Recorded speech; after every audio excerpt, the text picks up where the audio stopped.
Let's pay homage to the lineage gurus, homage to the Venerable Monk Liang, homage to Master Satgya Tsankong,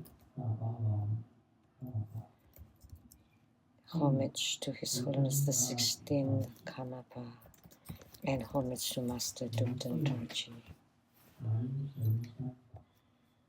Homage to the three jewels of the altar, homage to the main deity of Homa today, the transforming Golden Mother, the Great Venerable. Sumo, Tanchen Katsu, Dukden City, Dukden Karma, all Dharma masters, Dharma lecturers, Dharma teachers, Dharma instructors, Dharma teaching assistants, temple and center directors, and all disciples present here. Good afternoon.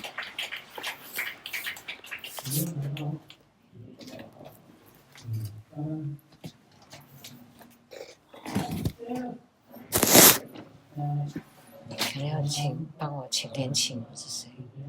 我需要哎，我需要马上。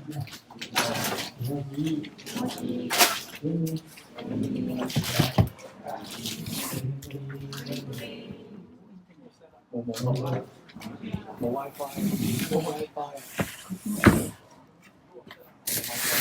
现在第一大家。I would like to announce. 下个礼拜天。That's right. I would like to announce for next Sunday, June 1st.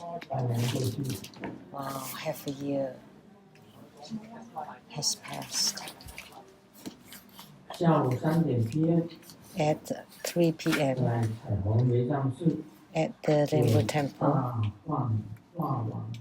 there would be Mahotara Heruka Homa fire offering ceremony.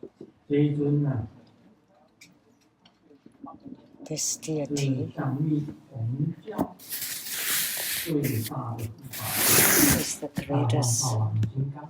is the greatest protector of Tantric Buddhism.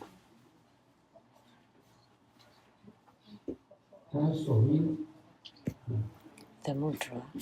他们说没有吗？没有，他们也没有吗？他们都没有 ，WiFi 都没有。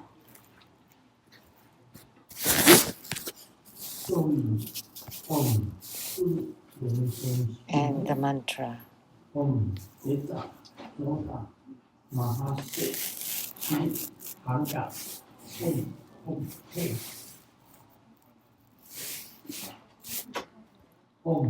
Beta Swata Mahasya Shin Hanga Om Hey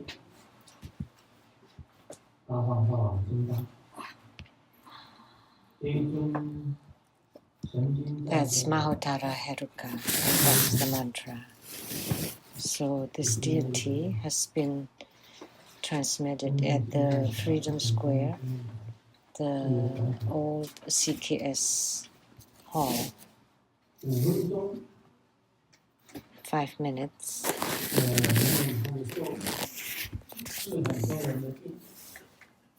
By chanting his mantra for 5 minutes, we cured many people's diseases and produced many miracles.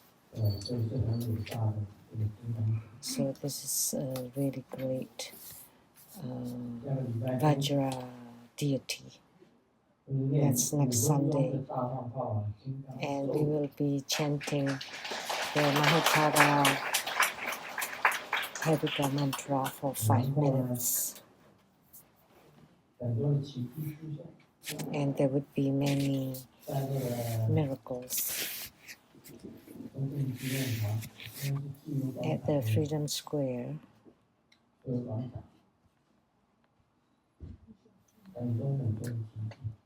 there were many miracles for several of our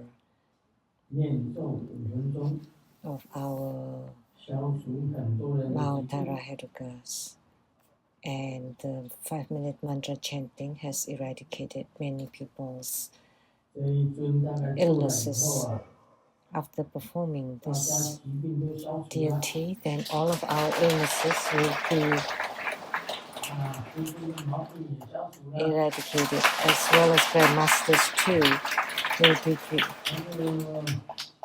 初印呢，是我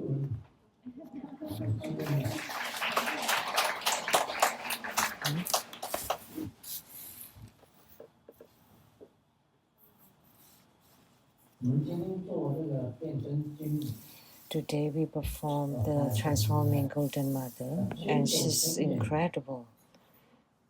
它能够变化，变身经，就好像观世音菩萨。 So she can transform into many, just like Avalokitesvara Bodhisattva. All kinds of emanation bodies, many physical bodies too, extremely numerous. And the Transforming Golden Mother altar at the center is the yellow Golden Mother. To the east is the blue Golden Mother. To the east is the golden Mother. And to the north is the black Golden Mother. To the south is the red Golden Mother.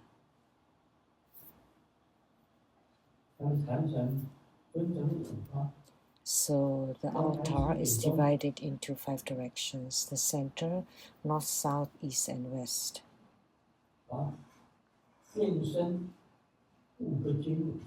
So she transformed 5 Golden Mothers. Each has its own function. The black one is considered for subjugation. And the yellow one at the center is for enrichment. The red one in the south is for magnetizing, love and respect. And the golden color in the west is for wish fulfilling. And the blue in the east is for subjugation and curing illnesses. So there are also many other transformations.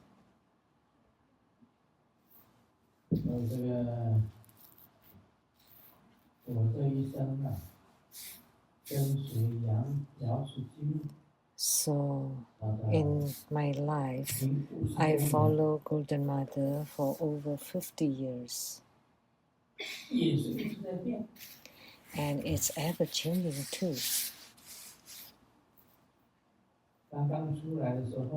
When I just got out, I lived in an illegal house that's built illegally on top of a ditch. And we lived there.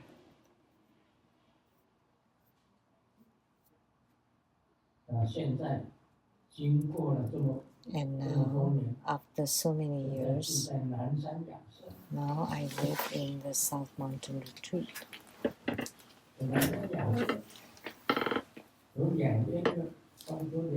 And there are about 2 acres at the property. And the house is also valuable. It's considered a mansion, right? Luxurious home. So from the illegally built home to now to the luxurious mansion. But Simu and I have bequeathed, have given that mansion into to Buddha Foundation. And the Rainbow Villa was built by us. And Master Lin Si helped us manage the workers, but we were the one who support, who pay for it. So this is considered a luxurious property, right? and we don't live here, so we let True Buddha School use it, and the same with the True Buddha Tantric orders that would be given to True Buddha School. And they will realize the same. It's for use by True Buddha School, the same with South Mountain Retreat.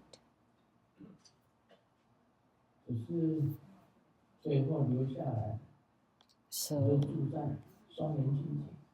that's what's the last, what I would leave lastly is just the Twin Lotus Columbarium, a box. That's human life. From non-existence to existence, and then from existence back to non-existence. No big deal.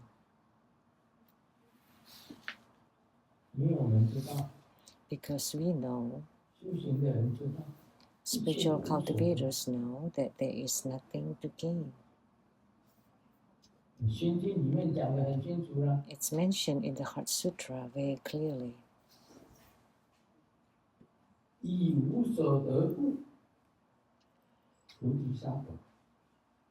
Due to the understanding of unattainability, one is a bodhisattva.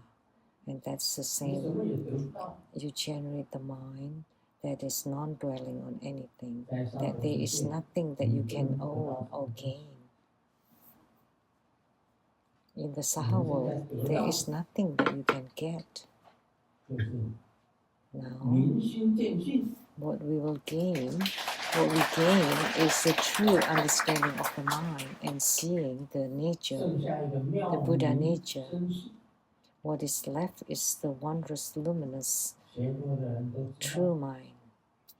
All Buddhist practitioners would know that everything in the world is unattainable.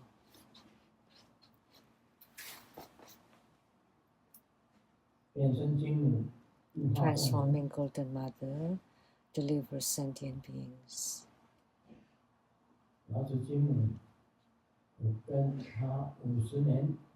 I follow Golden Mother for 50 years.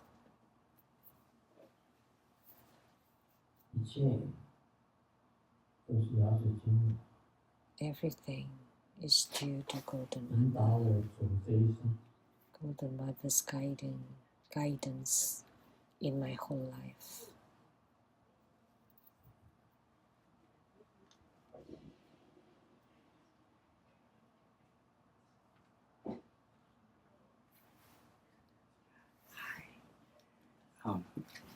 这个 translate 有点那个我隔壁的那个 VIP， 他有 So 一个 they 电 are 视 the 5 orders in Taoism as well.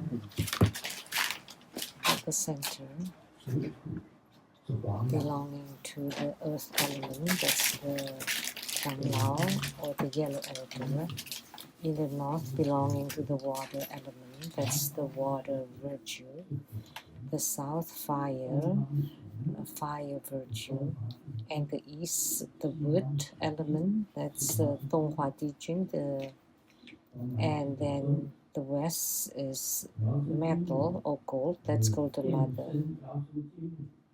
And as for Golden Mother, there is transforming Golden Mother that transform into 5 colors, 5 different colors.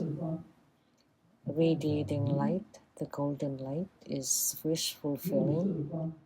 The wood color is to subdue evil people. And the water color to break the bad lucks. The fire color, light, is to attract magnetism and love respect. And the earth color is for wealth. The red color light is to attract favorable people. And then the yellow light is for wealth. And yellow color for winning prizes. And the blue or black light is to subdue your enemies. That's the great Dharma of transforming Golden Mother. 5种颜色。 5 different colors. 她手印是半开莲花， And her mudra is half open lotus.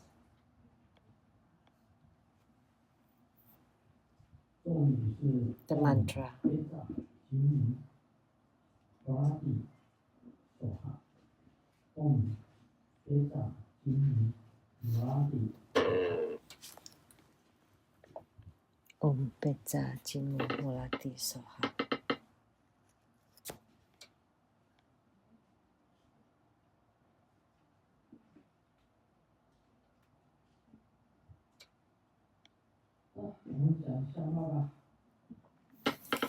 Let me tell some jokes. 医生啊，正准备给一个男子 The doctor was getting ready to perform a surgery on a man, and the man was anxious and looked at the doctor, 这个男子 and all of a sudden the man rolled under the bed, under the bed, 快来人啊！ and cried out, "Someone, please come." And the nurse came and asked, "What happened? 给我看个医生。 Please change a doctor right away." And the nurse asked why. 他的 And the man said, 他的医生文凭是我给他办的。 "Yeah, because I was the one who gave him the medical school diploma."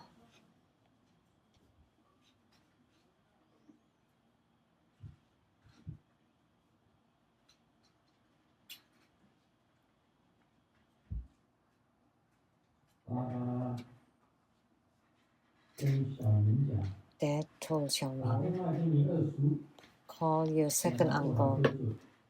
ask him to come for a drink."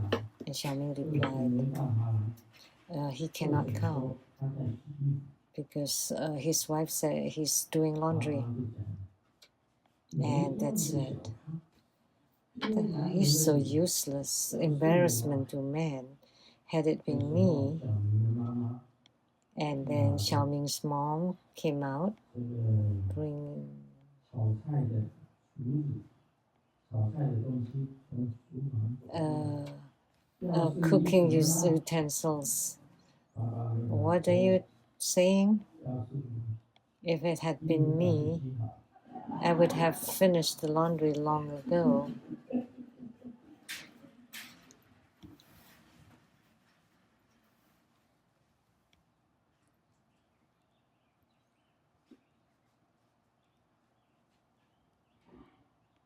那一年，小明上初三， That day, that 有一天 year, Xiaoming was 英文老师 on 非 the 常漂亮， junior in 小明 junior high 看 school. 到他 There was a teacher that's really beautiful, and Xiaoming just really loved her. This is the first time he saw her.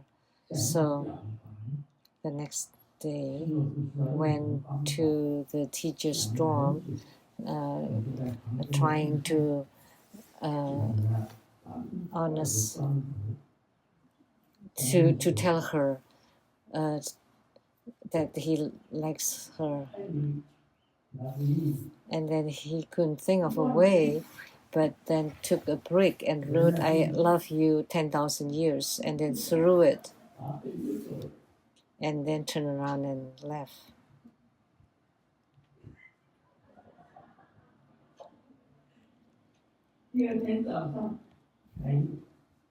The next morning, they had a school meeting, and then the head of the principal was wrapped in a bandage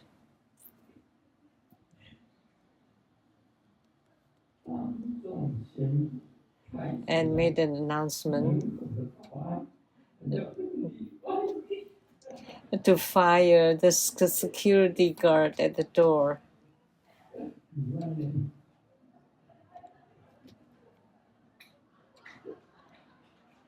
Because the name was sounding like the 10,000 years. That's so funny. 为何结婚喜宴都有龙虾？ Why at wedding banquets there are always lobsters? 是因为它很好吃， Do you know why? Because it's very 还 tasty. 是它的名贵？ Or is it because it's 不 expensive? 是， Actually, none of 但 those. 只是暗示着 Because that's just implying 新婚夫妇 that the 如何维 newlywed 持婚姻之道。一个是 how 装 to 聋， maintain 一个要装瞎。 how to maintain their marriage. But there's a homophone in Chinese. One should pretend to be deaf and the other one pretending to be blind. 结婚了以后叫装聋， After marriage, you should pretend to be deaf 这 and 个叫 blind. 吃龙虾。 That's why you have to eat lobster, which in Chinese sounds like blind and deaf.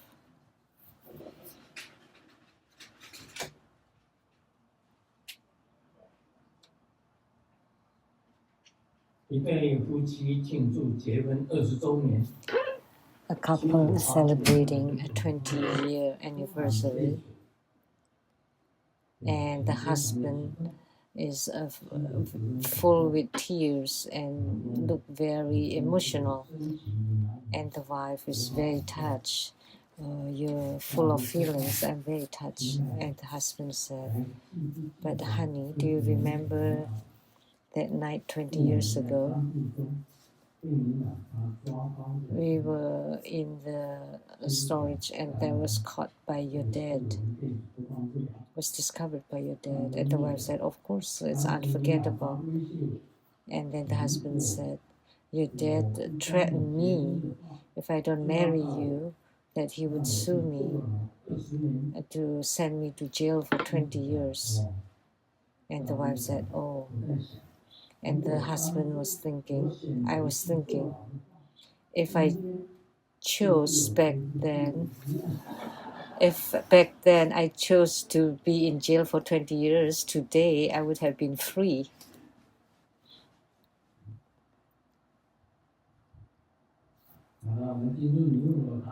Now we'll do Q&A. Question from Taiwan. Lian Hua Meng Hua again.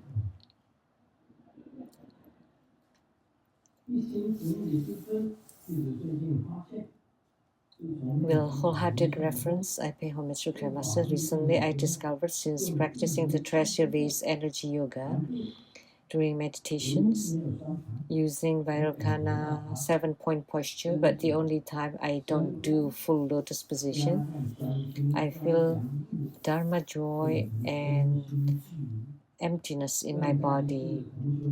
With focused visualization of enter me, I enter, both body and mind disappeared. And then in one group practice, I silently prayed for the yidam to enter the central channel, and instantly it's poured into my body. One, I would like to ask my master, if the central channel or along the spine is straight, then that allowed the yidam to smoothly enter and unify with me. But you can already be in union with your yidam. Why are you asking me if the spine has to be straight or not? That's a contradiction. Generally speaking, every time when we meditate, we should not slouch. We should sit up straight.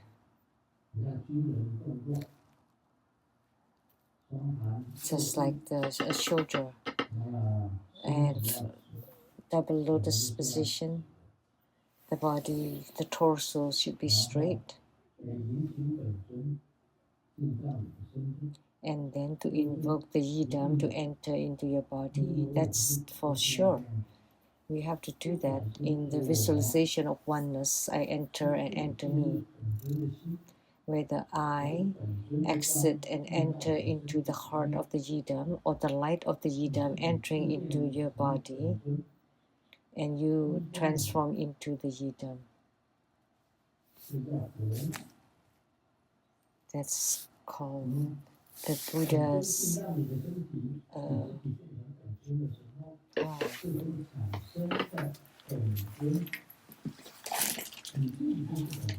So at that time, you become the Buddha, and the Buddha is you. So that is called the appearance of the Buddha.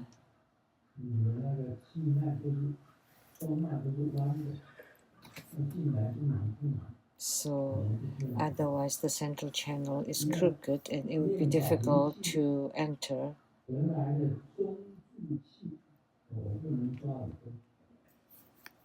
So I cannot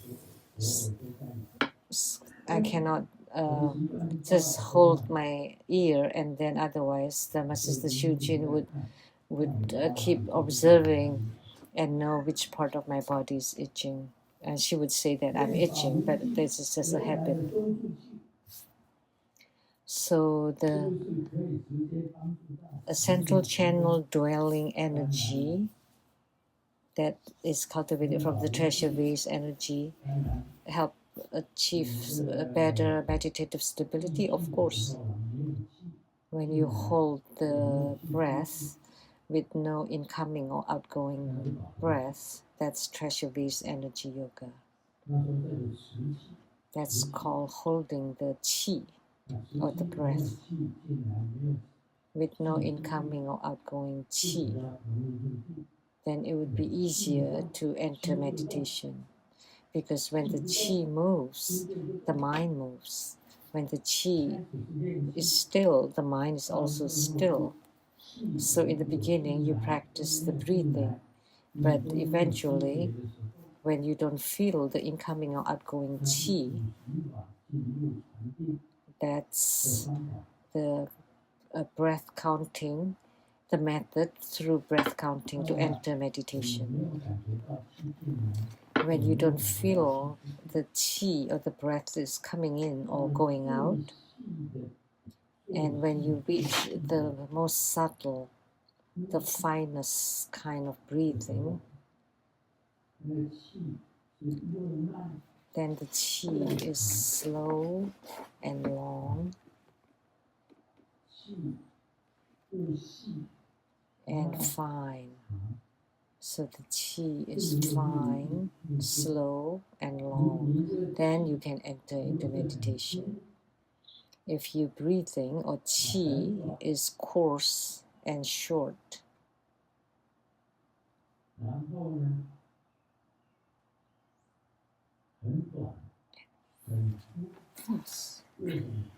and fast, then it will not be easy to enter meditation.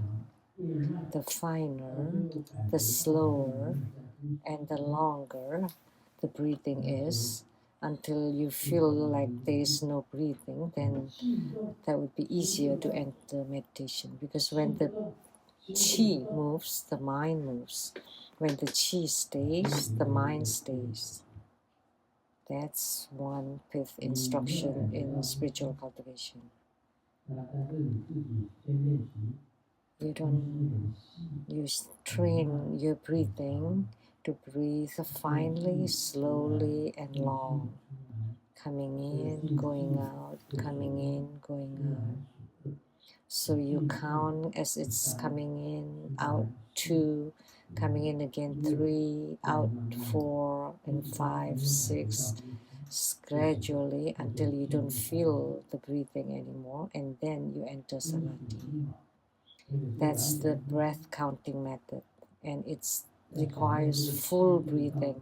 You need to visualize the breath reaches all the dantians, the upper, middle, and lower dantian, not just to the throat or the lungs. The central channel has to be straight.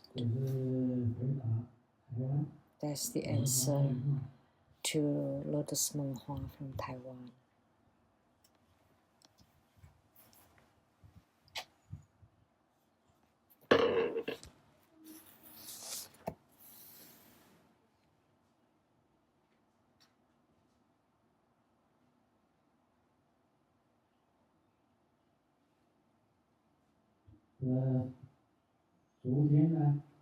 Yesterday, we talked about Sakyamuni Buddha that a human has changes, that year by year, month by month, day by day, we age, and hour by hour, we also age. Every minute, every second, there are thoughts arising and ceasing. Actually, it is all ever changing. So anything that's changing is considered the guest, and things that don't change is considered the host or the master. And Sakyamuni Buddha used many examples to describe, like say the host of an inn, he stays at the inn, he does not move. That's the master, the host. But the guests come to the inn for one and stay for one night, and then the next day would leave. They are considered the guests. So the host is the wondrous, luminous, true mind, and the guests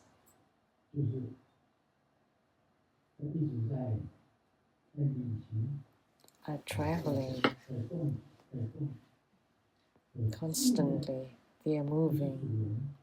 So the host is still, and those who are moving are considered the guests. So Sakyamuni Buddha used that as an analogy.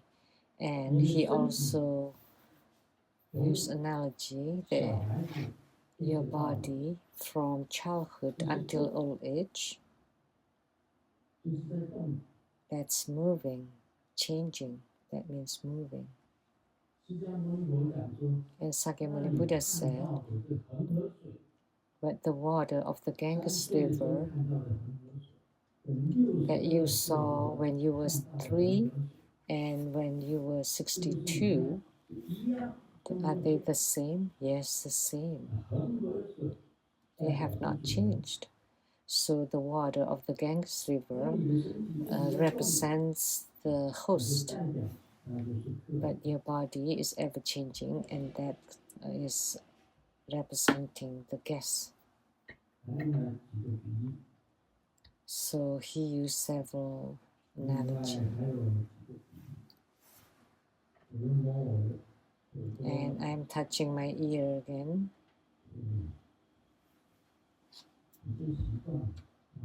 It's my habit to pull my earlobe so that it grows longer. That in the future I would become Maitreya Bodhisattva with long ears.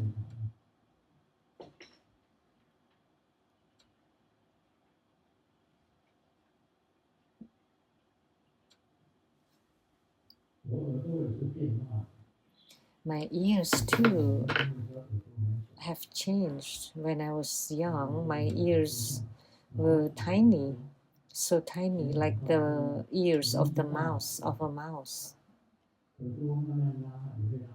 And as I grow old, and by pulling them, they grow longer.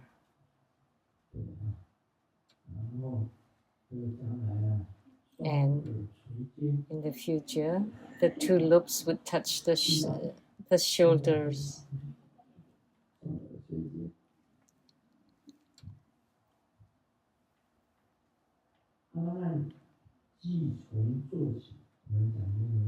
Now let's discuss the Surangama Sutra. Ananda then rose from his seat, bowed to the Buddha with palms joined, knelt down on both knees and said, Lord Honored One, if the seeing and hearing truly is non-arising and non-ceasing, then why does the World Honored One say that beings like us have lost our true nature and behave in an inverted way? I pray that your great compassion will cleanse me of my defilements. So Ananda, hearing Sakyamuni Buddha talk about the water of the Ganges River, that the seeing nature is non-arising and non-ceasing, that the water that was seen at 3 and at 62 stayed the same. So that's the non-ceasing of the seeing nature. So what you see does not change. That's the wondrous, luminous true mind. And upon hearing that, he had questions. He had so many questions. So he rose, bowed, joined his palms, knelt down, and said, Sakyamuni Buddha, my seeing nature is not rising and not ceasing. But why, Sakyamuni Buddha, you said that we humans have lost our true nature and act in an inverted way. So please cleanse me of my defilements. Please clarify. Please, with compassion, you can cleanse all the defilements from my heart mind. Because you say we act in an inverted way. Because Sangyamuni Buddha was talking about the seeing nature of King Prasanajit that's non-arising and non-ceasing. So it should be the same with us, right? Non-arising and non-ceasing. But why did you say we act in an inverted way? So immediately the Tathagata lowered his golden arm with the wheel mark fingers pointing downward and asked, do you see my mudra hand? Is it upward or inverted? So let's just say like this.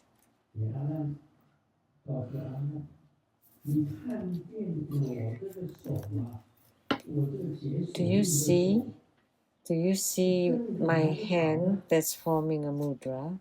Is it upright or inverted? And Ananda said, all the worldly beings would say it's inverted or upturned. But as for me, I don't know. So all sentient beings would know that it is upturned. But I don't know what is upright and what is upturned. So the Buddha told Ananda, if the people of the world take this as inverted, then what would they consider as upright?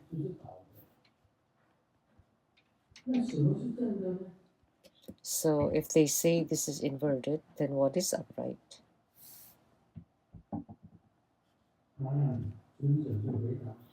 And Ananda replied, when the Tathagata raises his arm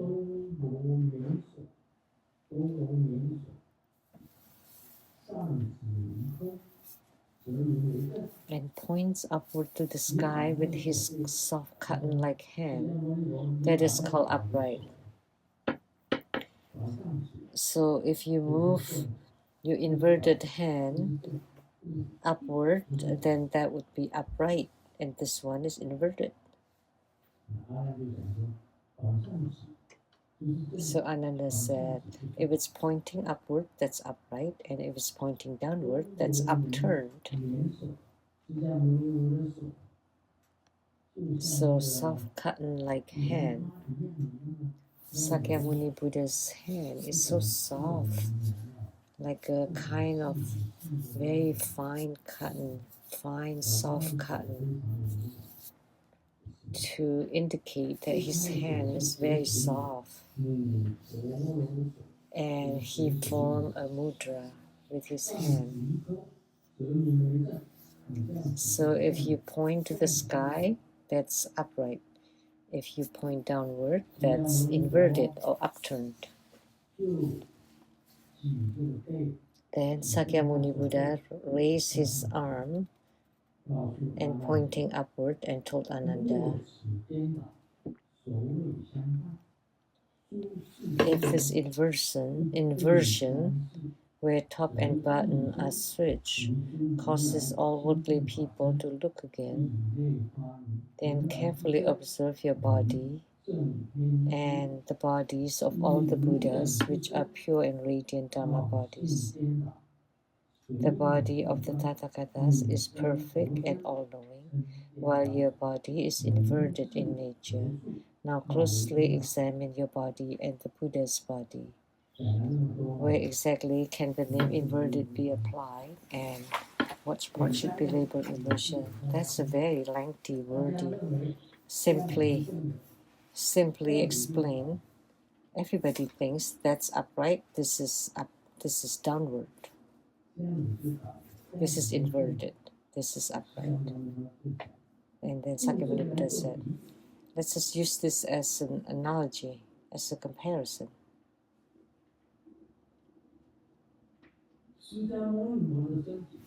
Sakyamuni Buddha's body is the pure Dharma body. There is no such thing as inversion, as being inverted or upturned. There is no such thing as upright and inverted. And Sakyamuni Buddha is the correct, omnipresent, and Anuttara Samyak Sambodhi, enlightened. And sentient beings are deluded. And deluded at what? At that this is pointing like this is upright, pointing like this is inverted. And those are completely irrelevant to the wondrous, luminous, true mind of the Tathagata. You're just being deluded or worrying about that this is upright and this is downward. That's why Sakyamuni Buddha said that all of you humans are all inverted or upside down. Sakyamuni Buddha's body is the Tathagata Dharma body. There is no such thing as inversion. That's omnipresent. But sentient beings are led by what they see, deluded by the sight. And then, because of the delusion, they act in an inverted way. Simply, let me give you an example. The Vimalakirti, great master, can go to the gambling parlor. Why? Because he went to the gambling parlor to deliver sentient beings, not to gamble. Because he's enlightened. He's the enlightened one. He can go anywhere. He can go to the casino. He can go to the brothel, to the prostitution house. It's not that he is attracted by the prostitutes, but to salvage or deliver the deluded sentient beings. That's why he could go there. He could have a business and career, but not deluded by wealth. Then of course he can. He earned a lot of money. So wealth, sex, sensual pleasure, and fame cannot touch him at all, cannot delude him. He can go to all realms in the 10 directions. But beginner bodhisattvas, those who started their spiritual cultivation, don't have enough meditative stability. They cannot do those, because once you do those, you become deluded, become obsessed by them, and then you become inverted. Sakyamuni Buddha said, there's a book called The Finger Pointing at the Moon. So, teaching you to look at the moon, not to look at the finger. But the deluded sentient beings are paying attention to the finger. But I'm teaching you to look at the moon. to look at the wondrous, luminous, true mind, not asking you to look at my finger, whether this is pointing upward or downward. There is a Zen Buddhist that's called pointing to the finger. Pointing to the moon. Pointing to the moon.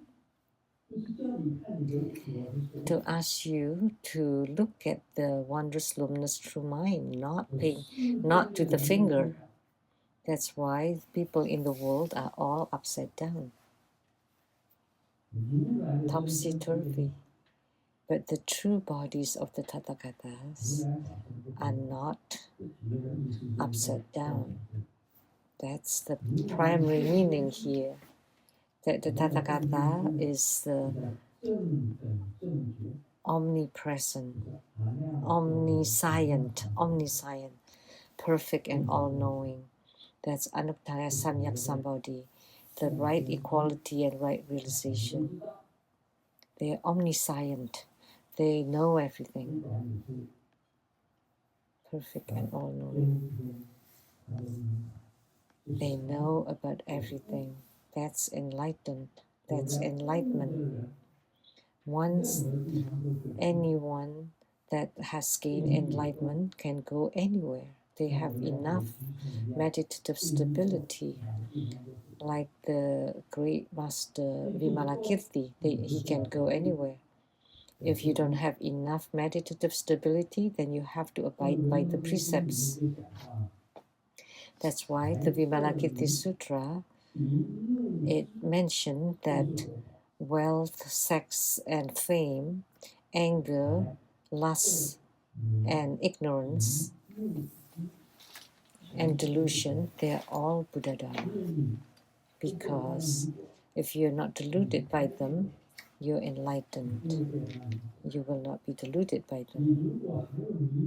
But if you're still deluded, then you have to abide by the precepts. If you still have any delusion, you have to abide by the precepts. That's all. So the spiritual cultivation of arhats, generally they don't deliver sentient beings, but they abide by the precepts, like Mahakashyapa.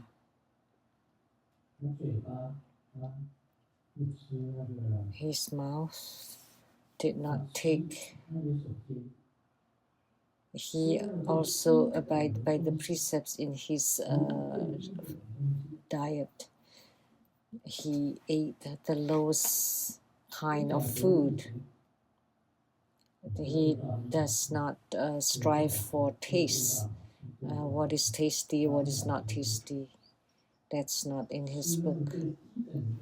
He eats anything that's the worst kind, and before taking it, he even visualized it is poo. So he ate poo. He drank pee.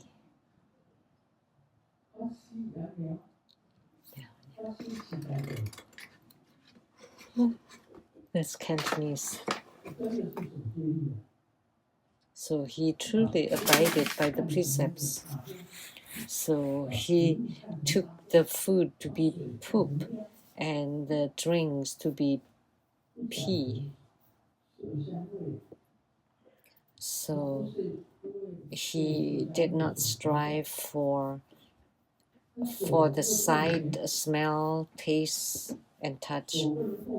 He did not touch any money because he abided by the precepts not to be greedy toward money. So when you see a woman, then you should not see her face or her eyes. You have to look down, because as soon as you see the eyes, you would be electrified and numb all over your body, and then at night you start having hallucination, and then you're starting to have lust.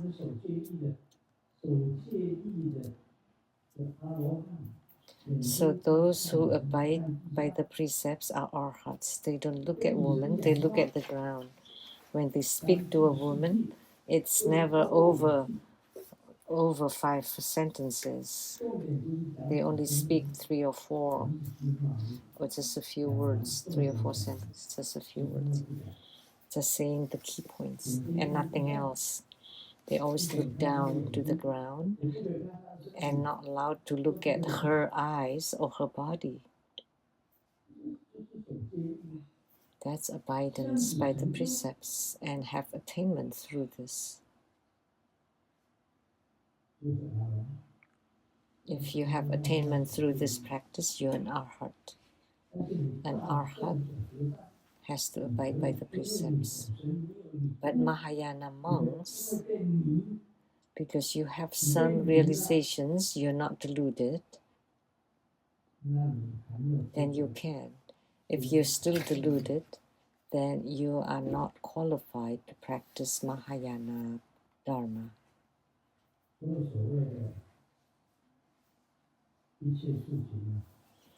So, so-called everything is just in between delusion and enlightenment. Are you still under delusion or are you already enlightened? You need to be clear about it yourself. If you still have delusion and have not seen your own wondrous, luminous, true mind, but if you're unmoved, immovable, you can go anywhere and you can do anything. That's enlightened. But if you're still under delusion, you have to abide by the precepts.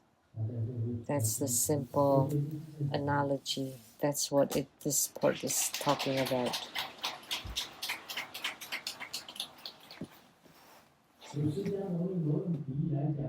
So Sakyamuni Buddha uses this analogy. Look at my hand. This is upright and this is inverted. And everybody believed that. But actually, the wondrous, luminous, true mind is immovable. There is no such thing as being upright or upturned. But sentient beings are all upside down. That's why they're all just guests. Only those that are unmoved are called the hosts. If your heart is unmoved, you can go anywhere. But if your mind and heart is or are moved, then you're deluded.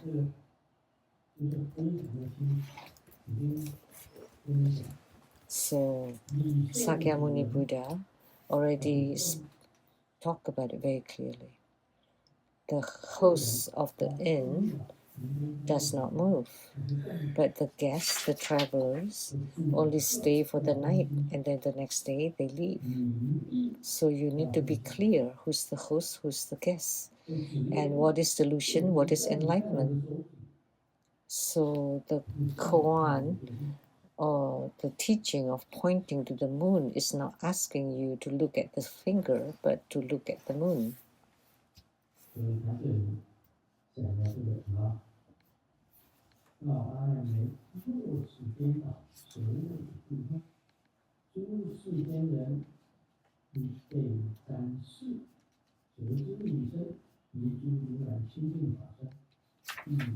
So the Buddha raised his arm and said, if this inversion where the top and bottom are switched causes all worldly people to look again, then carefully observe your body and the bodies of the Buddhas, which are pure and radiant Dharma bodies. The body of the Tathagatas is called perfect and all-knowing, while your body is inverted in nature.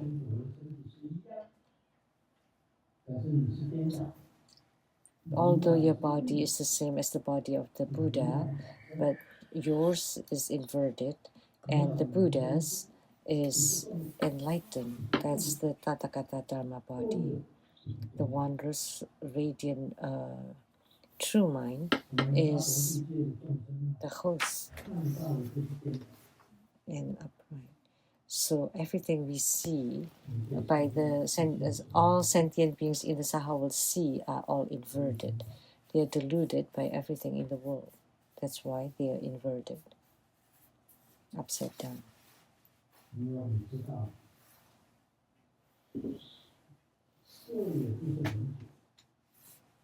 You know, even the appearance you cannot maintain. And wealth or money, doesn't matter how much you earn, your two hands are empty.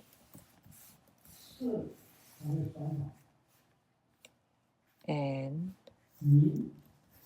the appearance will age, and fame, what use is that for you?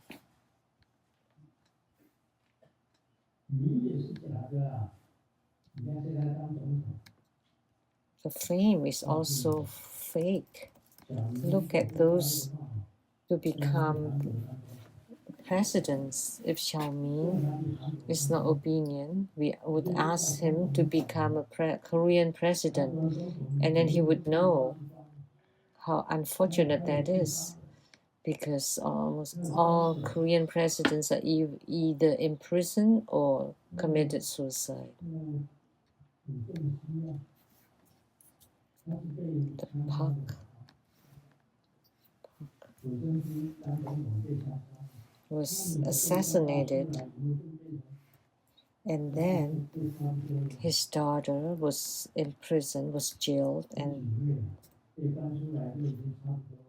now coming out, and that's about, it's lost her mind, now lost the mind.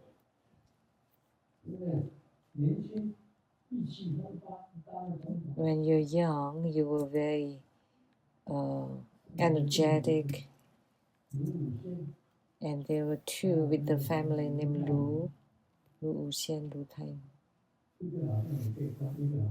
I think one of them was in prison, the other one killed themselves by jumping into the ocean.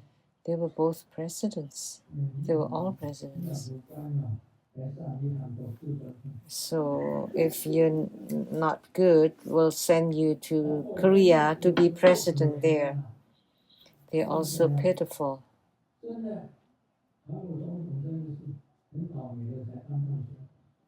Really. Only the unfortunate ones become presidents there. It's better just to be a commoner, to live your lives peacefully and stably. All sentient beings are upside down. So Sakyamuni Buddha was enlightened. Vimalakirti, which is the Jingli Tathagata, was also enlightened. He could go anywhere with great self-mastery and freedom. And the world, sensual pleasures and fame come and go. So what is inversion and what is upright? Sakyamuni Buddha used this analogy. And this is upright and this is upside down. He used his finger. But you're inverted, so that's not the case anymore.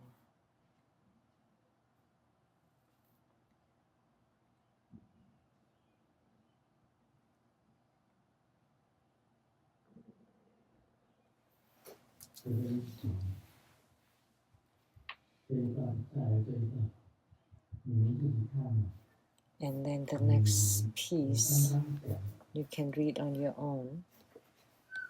What I just talked about is to explain that. So at that time, Ananda in the assembly stared at the Buddha.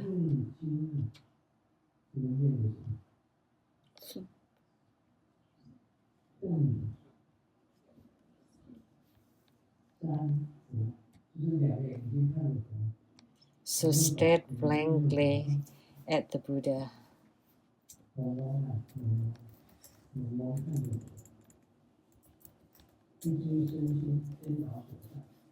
Confused and unaware of the inverted state of body and mind.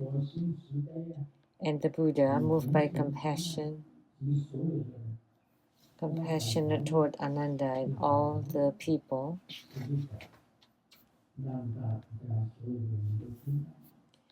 like a voice like the ocean tide, so that everybody can hear.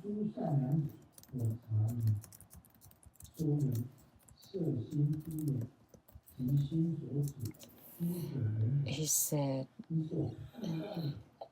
"Oh, good man, I often see everything that your eyes see, what you hear, what they're all inverted. You're deluded by all the images outside you."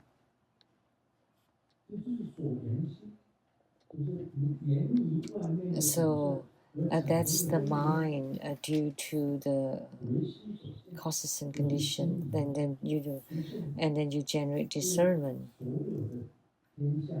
So they're all created by your mind. So everything under the earth, under the heaven, is created by the mind. Your body and mind actually appeared from the wondrous, luminous, true mind. But why did you lose this wondrous, luminous, true mind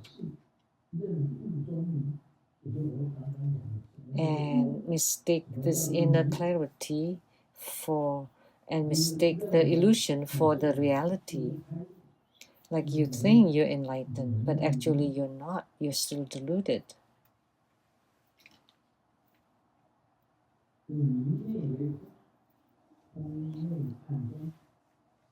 And you take murkiness for emptiness, darkness for form, and conceptual illusions for the self. So your body is made up from the 4 elements, the earth, water, fire, and wind.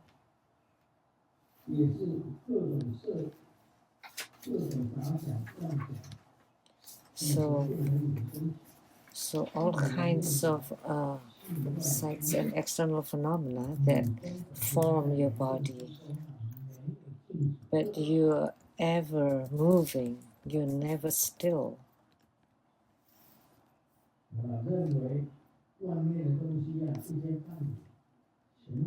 And you think all the external phenomena,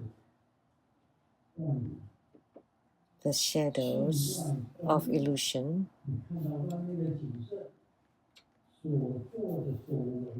so you see the external images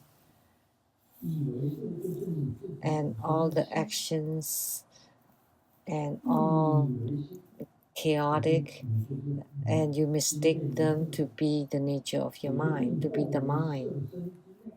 So the mind has been deluded, and you firmly believe that it resides within the physical body. You think that the body is real. You're unaware that this physical body and everything outside, the mountains, rivers, space, and the earth, are nothing but appearances within the wondrous, luminous true mind. So you throw away all the ocean and you're just a bubble, and yet you believe that the bubble is the great ocean. So you think the bubble is real, that it's the same as the great ocean. So in this way, you are deluded. So that's no difference as my finger pointing up or down, inverted.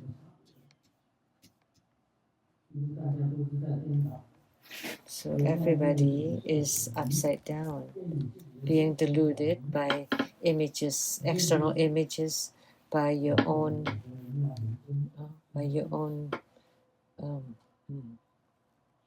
and you don't recognize the wondrous, luminous, true mind. So this is talking about delusion versus enlightenment. So once you're enlightened, your heart mind is unmoved, is immovable. So if you're enlightened, the rocks at my home are gold, and gold is also rocks. So once you're enlightened, that's the case. But before enlightened, gold is gold, and the stone is a stone. Then you would love gold and throw away the rock.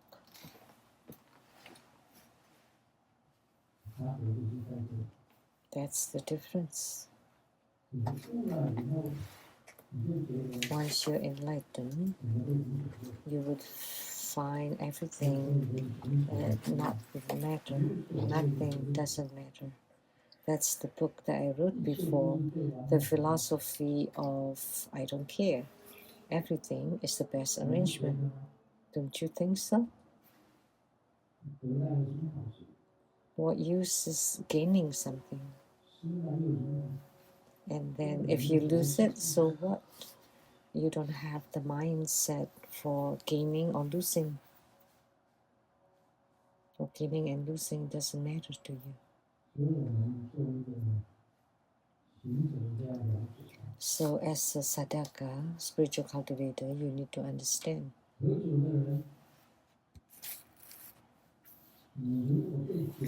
The drinker, if you are obsessed with the drink, the alcohol, then you would become a drunkard, and then whatever you do is upside down. But if you drink and you're very clear and you're not confused or deluded by it, then it's okay for you to drink. But after drinking, you're upside down. And you're not upside down if you don't drink, then it's still best for you not to drink.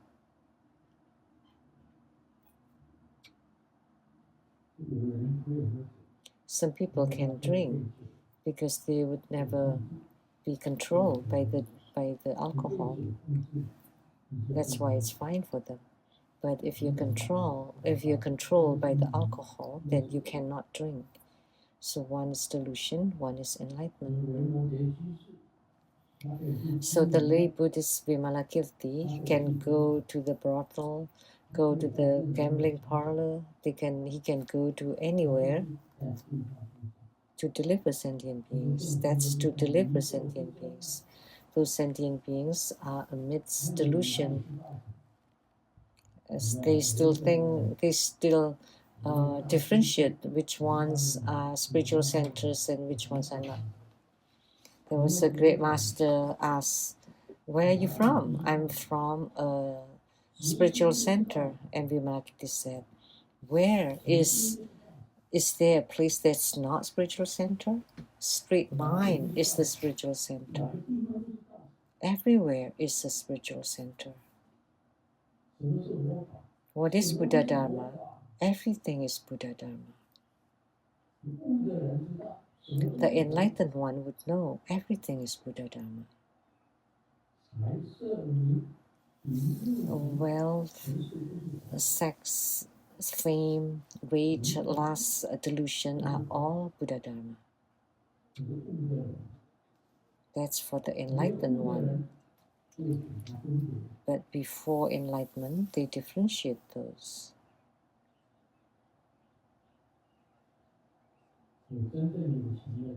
So a truly wealthy person is the one who owns the whole sky, the whole cosmic space. That would be the true wealthy person.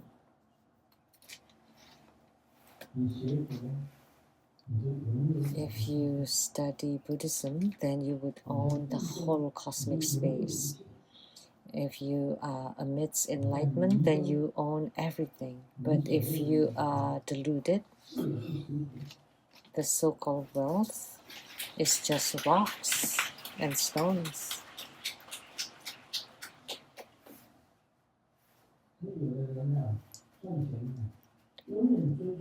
So some people are just keep running after money, continuing running and running. But at the end, it's all empty.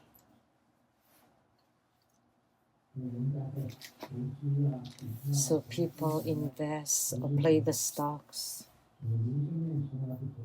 But I, Sung Yen Lu, never invest.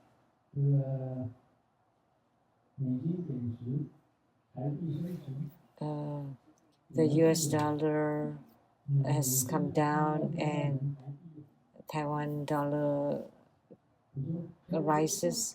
Should I change? Someone asked me, do you want to convert your Taiwan dollar into US dollar? I said, no, you don't need to touch anything. It doesn't matter whether the exchange is going up or down. As long as it's enough for this life, it's good enough. It doesn't matter what exchange rate is moving up or down. So what use if there's more? I still eat 3 times a day and sleep on the same bed.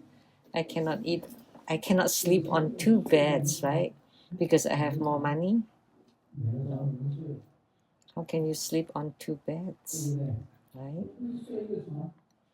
You just sleep on 1 bed and you still eat the same kinds of food. You can eat all the delicious seafood, and because the doctors told me you can't eat this, you can't eat that, you can't eat that. What should I eat then?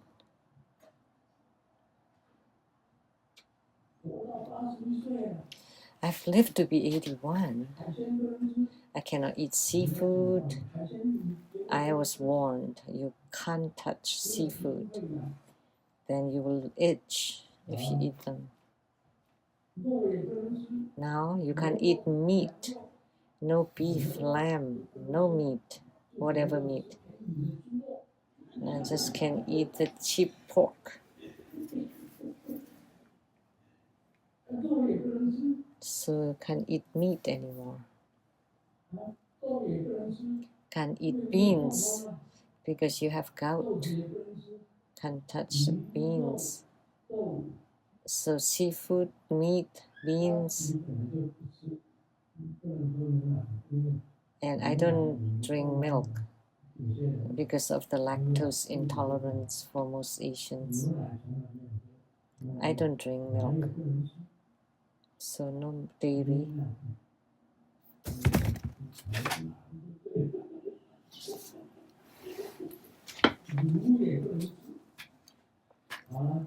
So no dairy.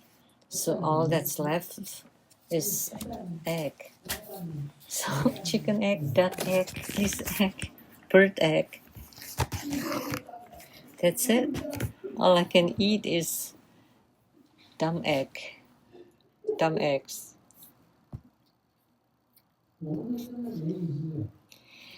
Life is so meaningless.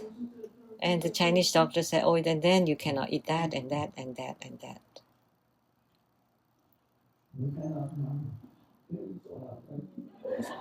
So now, whenever he turns or leaves, then I eat. Then I'll eat a little bit of it. And people say, it's okay just to eat a little bit of this and that. And then someone said, but altogether it becomes a lot. At old age, that's very beautiful. Old age is beautiful. You cannot eat everything.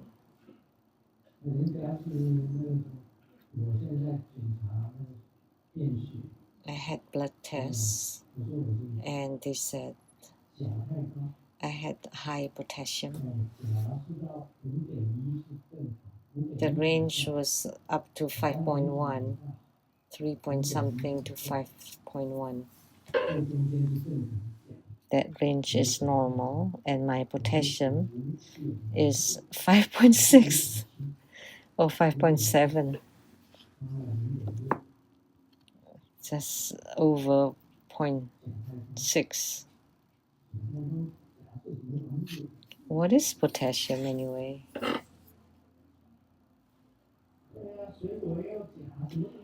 So many green leaves and fruits have potassium, and I cannot touch those, so what should I eat then?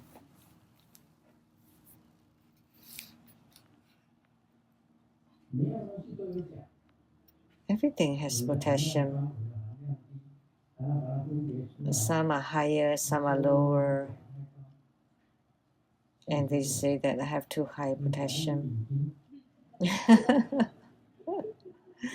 It makes me upset. Oh.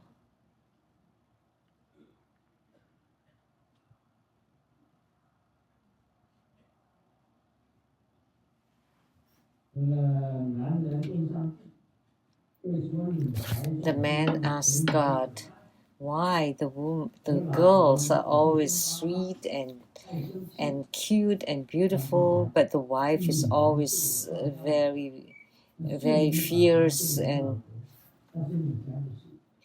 but I created girls and you are the one that changed them into wives, so that's your problem.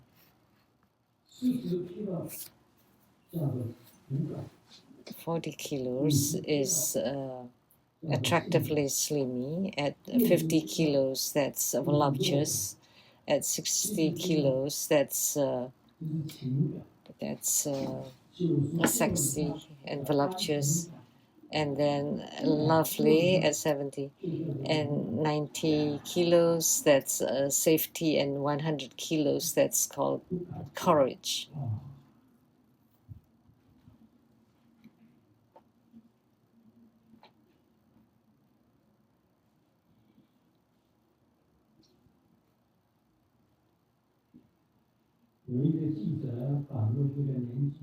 A reporter interviewed an exemplar old age couple, elderly couple, and grandpa, you're over 80. I'm a grandpa too. And you still call your wife honey. How can you do that? And the grandpa said, hey, don't mention it. A few years ago, all of a sudden, I lost my memory and forgot what her name was. And I didn't dare to ask, so I'll just call her honey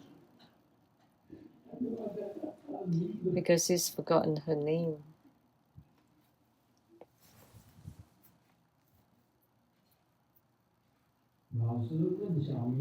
The teacher asked Xiaoming in the journey to the west, who's the most incredible? And Xiaoming said, the Monkey King, because he could change into 72 forms. And Xiaohua said, no, it's Avalokitesvara Bodhisattva, because she could chant the bounding mantra. Xiaoqiang said, no, it's the Tathagata, because with the palm, it could imprison the Monkey King for 500 years underneath the mountain. And the teacher asked Xiaoming, now do you know who's the most incredible? And Xiaoming said, I think those students are nothing. I think must be the father of Monkey King, because he could impregnate the rock.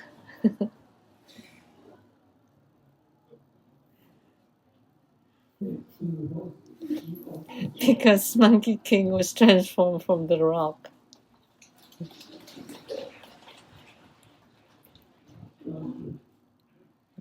That's funny. A asked B, didn't you go on a date, the marriage dating last night? Did it happen? And A said, nah, probably. No chance, I said the wrong thing. And B said, what did you say? And A said, I was going to praise that she's like a Barbie doll. And then, huh? Oh, and then I said she was like a, like a doll, like the air doll. How do you call that?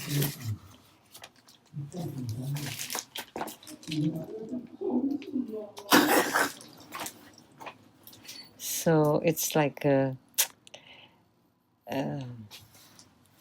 what's it called? You know, the doll with the air. 什么是最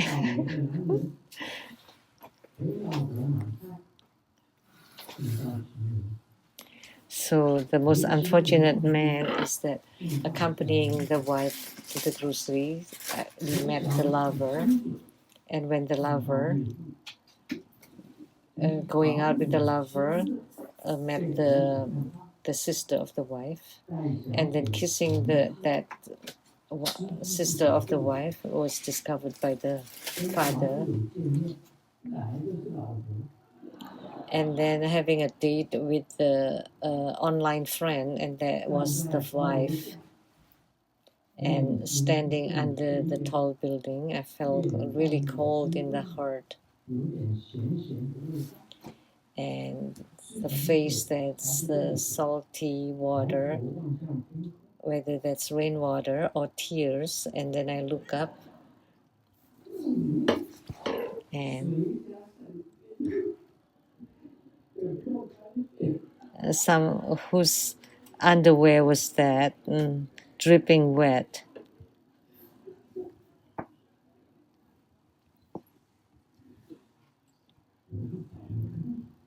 That's really bad luck.